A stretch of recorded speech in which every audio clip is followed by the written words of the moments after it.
Vérité ou légende, Méliès racontera souvent comment il a découvert le truc qui sera à la base de sa technique, l'arrêt de caméra ou arrêt pour substitution.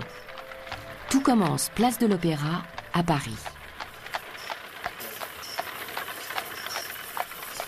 Ma première caméra était rudimentaire.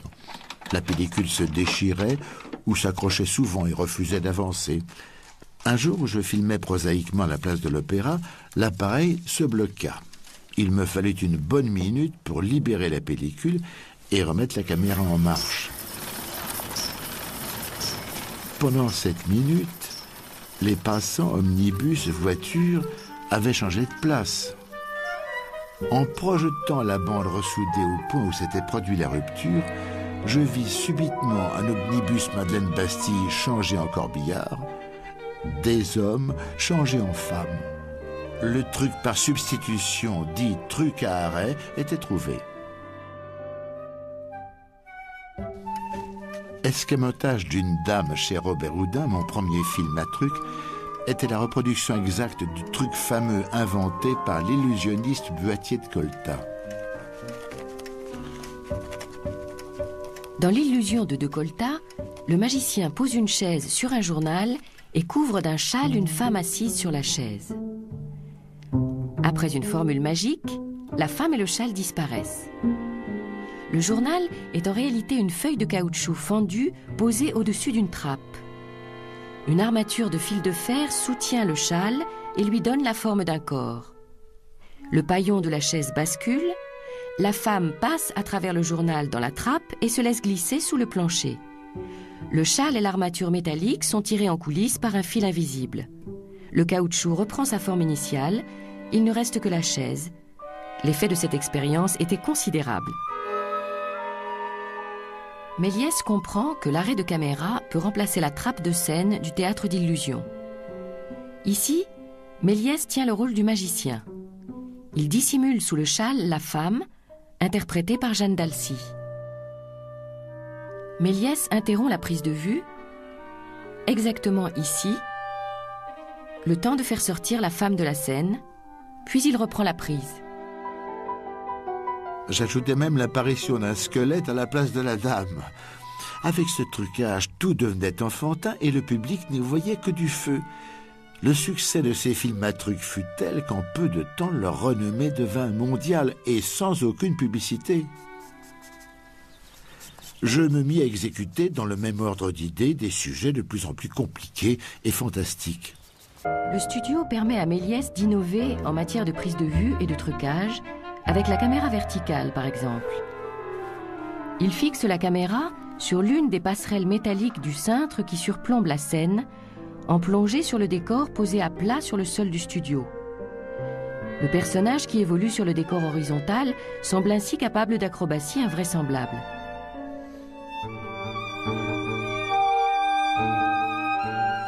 Méliès adapte au cinéma toutes les ressources de la machinerie théâtrale. Par exemple, une toile peinte déroulée de bas en haut lui permet de filmer des chutes vertigineuses.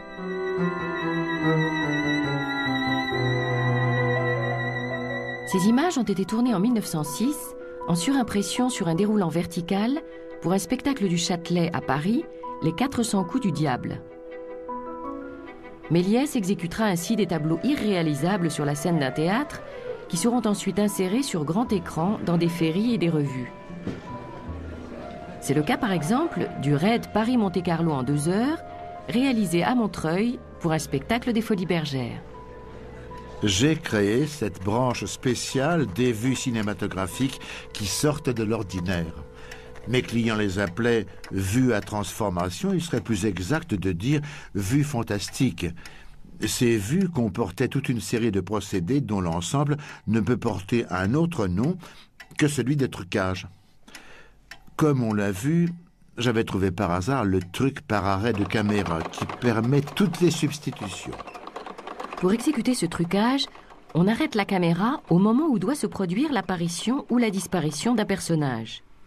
On fait par exemple entrer un nouveau personnage dans le champ, mais on peut tout aussi bien faire disparaître le premier personnage.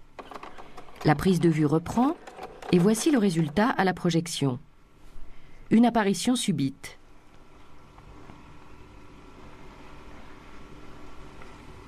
Quand on réalise ce trucage, il est impossible d'arrêter la caméra exactement sur l'image qui précède l'apparition et de repartir sur la première image qui la suit.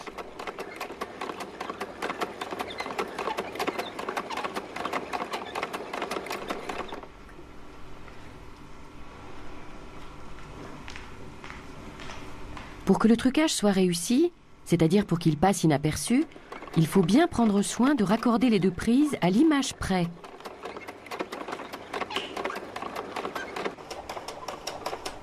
Autrement dit, pour que la scène truquée garde son rythme, on procède à un collage, exactement ici, pour obtenir dans ce cas une substitution. Il n'y aura donc jamais de trucage sans collage, c'est-à-dire sans montage. Méliès atteint le sommet de son art avec l'Homme Orchestre en 1900, dans lequel on observe une surimpression multiple. La pellicule est passée 7 fois dans l'appareil, la même pellicule, pour faire apparaître 7 fois le même personnage devant un décor.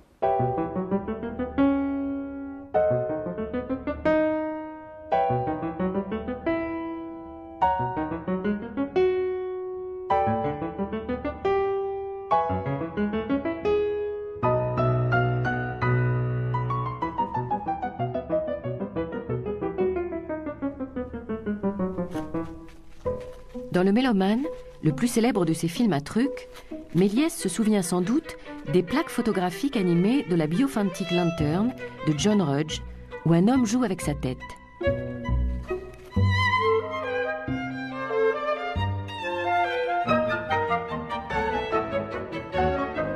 Et le dessinateur Granville avait déjà donné à des notes de musique la forme d'un corps.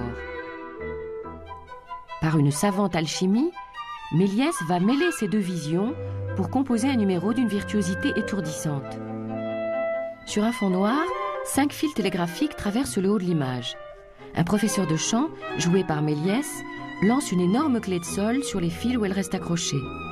Premier collage après arrêt de caméra et mise en place de la clé de sol sur les fils.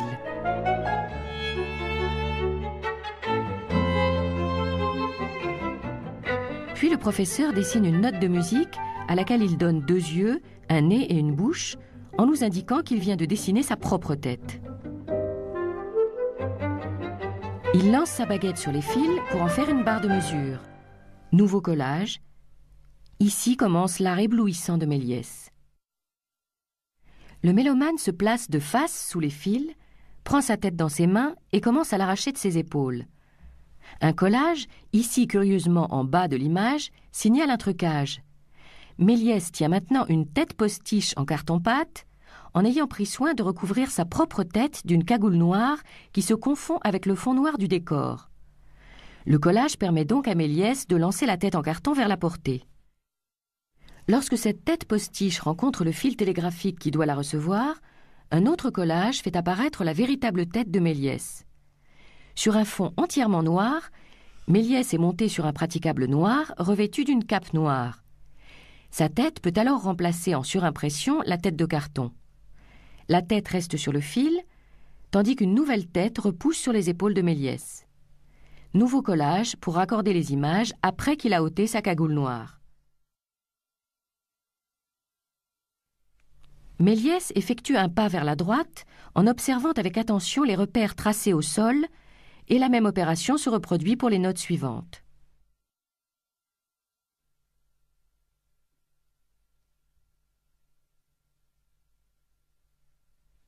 Six têtes de Méliès apparaissent ainsi en surimpression sur une pellicule où a déjà été tournée l'action des personnages au sol.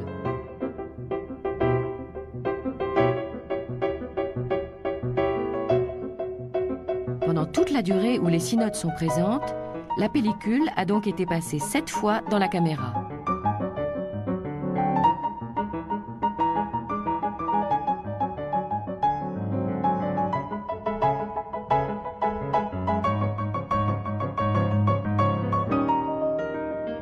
Et on peut recenser dans ce petit film de 50 mètres une trentaine de collages correspondant à tout ce travail de montage lié au trucage.